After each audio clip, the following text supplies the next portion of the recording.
Hello students, my name is Shalu and today's our topic is density.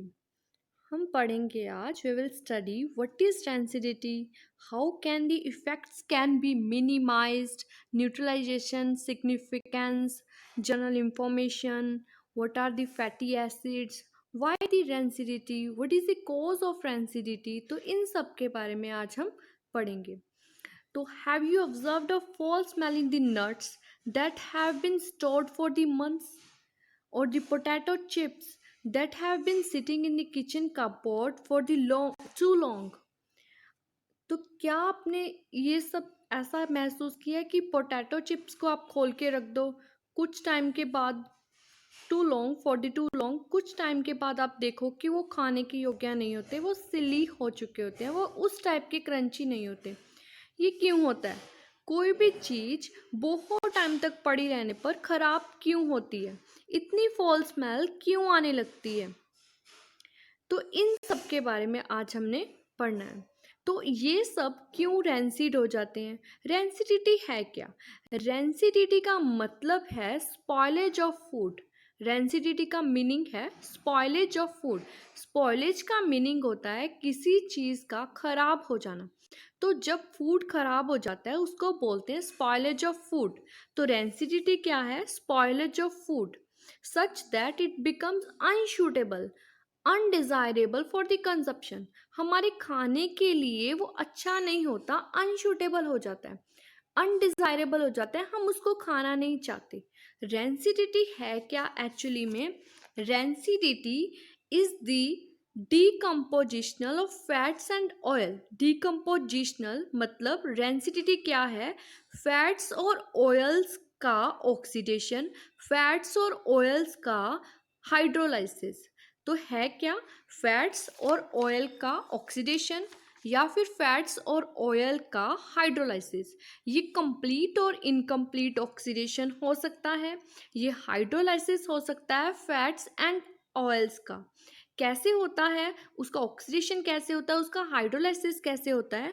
जब हम fats या oil वाली चीज़ों को कहीं रख देते हैं लाइट या एयर में, लाइट में या एयर में, मॉइस्चर में, बैक्टीरियल एक्शन से. तो किस किस वजह से फैट्स और ऑयल्स की ऑक्सीडेशन या फिर हाइड्रोलाइसिस होती है? ऑक्सीडेशन का मीनिंग होता है एडिंग ऑफ ऑक्सीजन. किसी चीज़ में अगर हम ऑक्सीजन ऐड कर देते हैं तो उसको बोलते हैं oxidation. What is oxidation? Add of oxygen, add of oxygen, इसको बोलते हैं ऑक्सीडेशन. तो फैट्स और ऑयल्स में अगर ऑक्सीजन ऐड हो जाती है उसको हम ऑक्सीडेशन बोलते हैं. या फिर फैट्स या ऑयल्स की क्या हो जाती है? हाइड्रोलाइसिस हो जाती है. फैट्स और ऑयल्स की क्या हो जाती है? हाइड्रोलाइसिस. हाइड्रो का मीनिंग होता है वाटर, पानी. लाइसिस का मीनिंग होता है तोड़ना. कोई भी चीज़ अगर फैट्स जो भी चीज़ है अगर पानी की मदद से टूट जाती है, टूट के वो कोई और कंपाउंड या और कोई चीज़ बनाती है तो उसको हाइड्रोलाइसिस बोलते हैं. हाइड्रोलाइसिस क्या है? पानी की मदद से कुछ टूटना. यहाँ फैट्स और ऑयल्स पानी की मदद से टूट जाते हैं. वो बनते क्या हैं? एल्डिहाइड, कीटोन्स, ऐसी चीज़ें बनते हैं जो बाद में फॉल स्मेल देते हैं, अच्छी स्मेल नहीं देते, अनप्लीजेंट स्मेल देते हैं. आई थिंक ये क्लियर हो चुका होगा. तो ये है क्या? अगर हमने रेंसिडिटी की छोटी छोटी सी डेफिनेशन बतानी है तो है क्या? कंप्लीट और इनकम्प्लीट ऑक्सीडेशन, कंप्लीट और इनकम्प्लीट ऑक्सीडेशन. या फिर क्या कह सकते हैं? Hydrolysis of fats. हाइड्रोलाइसिस है ये किसकी? फैट्स और ऑयल्स की. कब? when it is exposed to air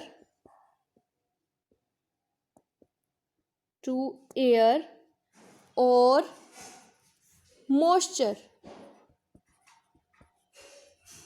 या फिर बैक्टीरियल एक्शन, कोई भी बैक्टीरिया भी एक्शन कर सकता है, या फिर क्या कह सकते हैं, हाइड्रोलाइसिस और ऑटो ऑक्सीडेशन है फैट्स की into aldehyde and ketones. Hydrolysis और ऑटो ऑक्सीडेशन, ऑटो ऑक्सीडेशन मतलब जो ऑक्सीडेशन अपने आप हो जाती है जब चीज हवा में रहती है, ऑक्सीजन ले पाती है,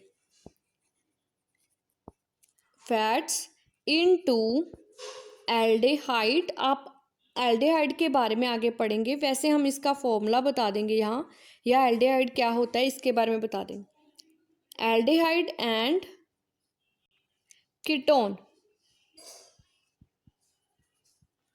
अभी एल्डिहाइड क्या है?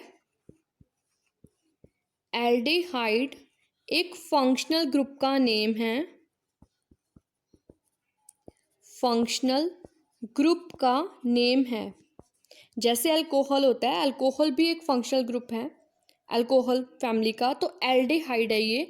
एल्डिहाइड का फॉर्मूला होता है CHO, उसको लिखते हैं C डबल बॉन्ड OH, इस तरह से इसको लिखा जाता है। तो ये एल्डिहाइड है। कीटोन कैसे लिखा जाता है? कीटोन, कीटोन भी एक फंक्शनल ग्रुप है, ये लिखा जाता है C डबल बॉन्ड O वैसे ये इस तरह से भी लिखा जाता है। तो ये है कीटोन और एल्डिहाइड, जिसकी वजह से एक्चुअली फॉलिंग स्मेल आती है, अनप्लीजेंट सी स्मेल होती है। जो रेंसिडिटी है वो 3 टाइप्स की होती है। First is hydrolytic, second is oxidative, third is microbial. तो फर्स्ट है हाइड्रोलिटिक। हाइड्रो का मीनिंग पानी, लिटिक का मीनिंग तोड़ना, ऑक्सीडेटिव मतलब ऐड ऑफ ऑक्सीजन, माइक्रोबल मतलब माइक्रोब्स की वजह से। तो पहले एक एक करके हम समझते हैं कि ये क्या है। पहला है हाइड्रोलिटिक। तो हाइड्रोलिटिक में क्या है? पानी की मदद से लिपिड, लिपिड मतलब फैट, पानी की मदद से लिपिड अगर पानी से मिलता है, मतलब पानी की वजह से लिपिड मतलब फैट टूटता है किसी भी कैटालिस्ट की प्रेजेंट में, फ्री फैटी एसिड में और ग्लिसरॉल में। लिपिड क्या है? फैट को ही हम लिपिड बोल देते हैं। अगर लिपिड में वाटर की प्रेजेंस, मतलब वाटर में हम लिपिड डाल देते हैं, वाटर की वजह से लिपिड टूट जाता है। वो टूटता किस में है? फ्री फैटी एसिड्स में, फ्री फैटी एसिड्स में और ग्लिसरॉल में, और ग्लिसरॉल में। इसी की वजह से वो अनप्लीजेंट सी स्मेल आती है। तो फ्री फैटी एसिड्स हो जाते हैं जिसकी वजह से स्मेल आती है। अभी पहले हम सेकंड ऑक्सीडेटिव कर लें, उसके बाद हम पढ़ेंगे कि फैटी एसिड क्या होते हैं। तो ऑक्सीडेटिव रेंसिडिटी क्या होती है? जिसमें ऑक्सीजन की मदद से अनसैचुरेटेड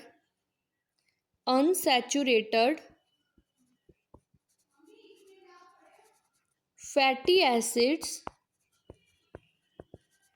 टूट जाते हैं, उसको बोलते हैं, ये टूटते हैं ऑक्सीजन की मदद से। इस सारी इक्वेशन को हम बोलते हैं कि ऑक्सीडेटिव है। अब हम समझेंगे कि एक्चुअली में फैटी एसिड्स क्या होते हैं। तो फैटी एसिड्स के बारे में कुछ पढ़ेंगे, तो धीरे धीरे से हम देखेंगे कि फैटी एसिड्स क्या हैं। फैटी एसिड्स, पहली बात, जो फैटी एसिड्स हैं या फैट्स हैं, basic unit of fat composed of chain of carbon atom. मतलब फैट की जो फैट जिससे बनता है, किससे बनता है? वो कार्बन के एटम से बनता है। कार्बन के एटम से हम चेन बनाते हैं जिससे फैट बनता है। तो फैट की जो बेसिक यूनिट है वो कार्बन से प्रिपेयर होती है। तो basic unit of fat, unit of fat composed of chain of carbon atoms। तो तो क्या है, जो बेसिक चेन है फैट्स की वो किससे बनती है? कार्बन एटम की चेन से बनती है। सेकंड, जो अभी कार्बन की चेन फॉर्म हो चुकी है, अभी ऐसे कार्बन की चेन फॉर्म हो चुकी है, तो कार्बन की जब चेन फॉर्म होती है तो उसके एक एंड पे, चाहे आप इसको एंड बना लो चाहे आप इसको एंड बना लो, तो एंड पे एसिड ग्रुप लगता है। तो एसिड ग्रुप लगाएंगे हम। कौन सा एसिड ग्रुप लगता है? COOH। इसको बोलते हैं कार्बोक्सिलिक एसिड। इसको बोलते हैं carboxylic acid. N acid group at the one and and H atoms attached all along their length। जो बाकी, क्योंकि कार्बन जो है वो 4 बॉन्ड्स कंप्लीट करती है। क्यों करती है अभी बताती हूँ। 4 बॉन्ड्स कंप्लीट करती है तो यहाँ H लग जाता है, यहाँ H लग जाता है, यहाँ H लग जाता है, तो बाकी जो लॉन्ग चेन है उस पर हमने H एटम्स को अटैच करवाना है। एक एंड पे एसिड लगता है, बाकी सारी जगह पे जहाँ पे भी बॉन्ड खाली हैं वहाँ हमारा क्या लग जाता है? हाइड्रोजन लग जाता है। तो पहला हमने पढ़ा कि कार्बन की चेन होती है। दूसरा हमने पढ़ा कि कार्बन की चेन बनाने के बाद एंड में एसिड लगता है, एसिड ग्रुप लगता है, तो ये एसिड ग्रुप लग गया है। आगे, तो जब सिंपलेस्ट लिपिड्स होते हैं, जो सिंपलेस्ट लिपिड्स होते हैं मतलब फैट जो होते हैं, सिंपलेस्ट लिपिड को ही हम फैटी एसिड्स बोलते हैं। फैटी एसिड्स किससे आते हैं? अभी फैटी एसिड को लिखेंगे कैसे? फैटी एसिड अभी अभी हमने वैसे बताया कि कैसे बनते हैं, बट अगर लिखना हो तो लिखेंगे कैसे? Carboxylic acid, carboxylic acid with a long hydrocarbon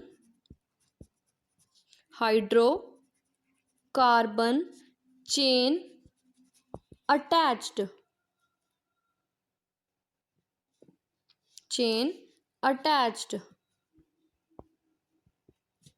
तो क्या है?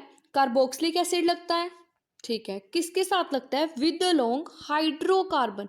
हाइड्रो मतलब H, कार्बन मतलब C। तो इस पूरी चेन के जो C और H की जो चेन ऐसे बनती है उसके एंड पे क्या लगता है? COOH। तो ये कार्बोक्सिलिक एसिड लगा along with the hydrocarbon chain. Carboxylic acid लगा along with the hydrocarbon chain, तो इसको बोलते हैं हम फैटी एसिड। तो हमें अभी पता शायद चल चुका है कि कार्बन की चेन होती है, एंड में लगता है COOH मतलब कार्बोक्सिलिक एसिड। तो अभी फैटी एसिड्स दो पार्ट से बनता है, एक ये वाला पार्ट हो गया सारा और एक हो गया ये वाला पार्ट।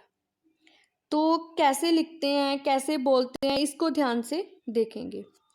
तो जो एसिड होता है, एसिड जो हमने एंड पे लगाया था ये वाला, ये जो एंड होता है इसको हम बोलते हैं पोलर एंड। पोलर हम बोलते हैं उस चीज को जिस पे कोई ना कोई चार्ज होता है। जैसे इसको COO नेगेटिव होता है, H पॉजिटिव होता है, तो ये पोलर पार्ट हो गया। तो ये जो हो गया ये पोलर पार्ट होता है। पोलर वो पार्ट होता है, पोलर एंड्स वो होते हैं जिस पे कोई ना कोई चार्ज होता है, जैसे इस पे पॉजिटिव और नेगेटिव चार्ज है। तो बाकी जो चेन है वो है hydrocarbon, non polar hydrocarbon tail, ये जो है वो पोलर है। बाकी जो चेन है, बाकी जो भी चेन हमारे पास पीछे आती है ये सारी, ये पार्ट है पोलर, बट जो ये पार्ट है ये सारा है नॉन पोलर। पोलर वो होता है जिसपे कोई ना कोई चार्ज होता है, नॉन पोलर वो होता है जिसपे कोई चार्ज नहीं होता। यहाँ इस पे नेगेटिव होता है, इस पे पॉजिटिव होता है, बट इस पर ऐसा कोई चार्ज नहीं होता। नॉन पोलर को हम हाइड्रोफोबिक भी बोलते हैं। ये है हाइड्रोफिलिक, ये है हाइड्रोफिलिक, ये है हाइड्रोफोबिक। हाइड्रोफोबिक, फोबिक जो वर्ड है फोबिया से आया, फोबिया मतलब डर। ये जो पार्ट है, नॉन पोलर वाला पार्ट है जो, वो पोलर में मिक्स नहीं होता, इसीलिए इसको बोलते हैं हाइड्रोफोबिक। फोबिक मतलब डर, ये पानी से डरता है तो मिक्स नहीं होता पानी से। ये है पोलर, मतलब ये पानी में मिक्स हो जाता है। ये है हाइड्रोफिलिक, हाइड्रोफिलिक।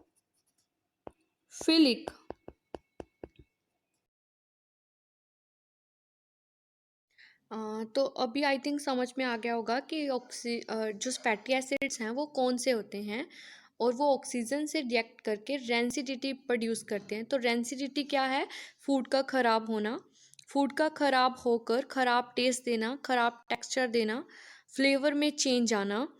फ्लेवर बिल्कुल ख़राब हो जाता है, ओडोर मतलब स्मेल भी उसकी ख़राब हो जाती है, उसकी जो न्यूट्रिशंस वैल्यू है वो भी कम हो जाती है, रिड्यूस द न्यूट्रिशंस वैल्यू, तो ये भी उसकी ख़राब हो जाती है। समटाइम जब हम स्टडी करते हैं इसको, अगर उसकी न्यूट्रिशंस वैल्यू ख़त्म हो चुकी है, उसकी ओडोर ख़राब हो चुकी है, फ्लेवर ख़त्म हो चुका है, मतलब वो हमारी हेल्थ के लिए अभी हार्मफुल इफ़ेक्ट प्रोड्यूस कर सकते हैं, तो कंजप्शन के लिए सही नहीं है। तो अभी रेंसिडिटी को प्रिवेंट करने के लिए कौन कौन से मेथड यूज़ किए जाते हैं? तो जो रेंसिडिटी है, रेंसिडिटी को ख़त्म करने के लिए, या कह सकते हो कि आपको रेंसिडिटी को कम करने के लिए कौन कौन से अभी फैक्टर यूज़ किए जा सकते हैं? पहला पहला है ऑक्सीडेंट्स को ऐड करके, एंटीऑक्सीडेंट्स को ऐड करके, बाय एडिंग एंटीऑक्सीडेंट्स, एंटीऑक्सीडेंट्स। अभी जो एंटीऑक्सीडेंट्स हैं, मतलब जिनसे ऑक्सीजन जो है वो थोड़ा आता है, या कह सकते हो कि ऑक्सीजन का जो रिएक्शन है फैट्स और ऑयल्स के साथ थोड़ा कम होता है। तो कौन से एंटीऑक्सीडेंट्स ऐड किए जाते हैं? एंटीऑक्सीडेंट्स आपको नेचुरल एंटीऑक्सीडेंट्स भी मिल सकते हैं, सिंथेटिक भी मिल सकते हैं। नेचुरल वो होते हैं जो हमें डायरेक्टली प्लांट्स एनिमल से मिलते हैं, और सिंथेटिक वो होते हैं जो लैब में प्रिपेयर होते हैं। तो नेचुरल हैं vitamin C and vitamin D. Vitamin C citrus fruits में मिल जाते हैं, खट्टे फ्रूट्स में मिल जाते हैं, जैसे कि एस्कॉर्बिक एसिड जो कि आंवला में मिलता है, गूसबेरी में मिलता है। विटामिन डी ऐड कर सकते हैं, विटामिन सी ऐड कर सकते हैं किसी भी चीज़ में जिसको आप जल्दी से ख़राब नहीं करना चाहते। तो सिंथेटिक कौन कौन से हैं? सिंथेटिक के नाम हैं BHA and BHT। Synthetic antioxidants के नाम हैं BHT एंड BHA। इनकी फुल फॉर्म्स भी हैं BHT और BHA की। तो फुल फॉर्म्स क्या है इसकी, क्वेश्चन आ सकता है कि फुल फॉर्म्स इसकी क्या है। तो इसकी फुल फॉर्म है ब्यूटिलेटेड हाइड्रोक्सी एनिसोल। BHA की फुल फॉर्म है butylated hydroxy anisole, and BHT की जो फुल फॉर्म है वो है ब्यूटिलेटेड हाइड्रोक्सी टोलोइन। आप सीधा भी कर सकते हो BHA एंड BHT। तो ये था पहला पॉइंट, ऐड एंटीऑक्सीडेंट्स, चाहे वो नेचुरल हो चाहे वो सिंथेटिक हो।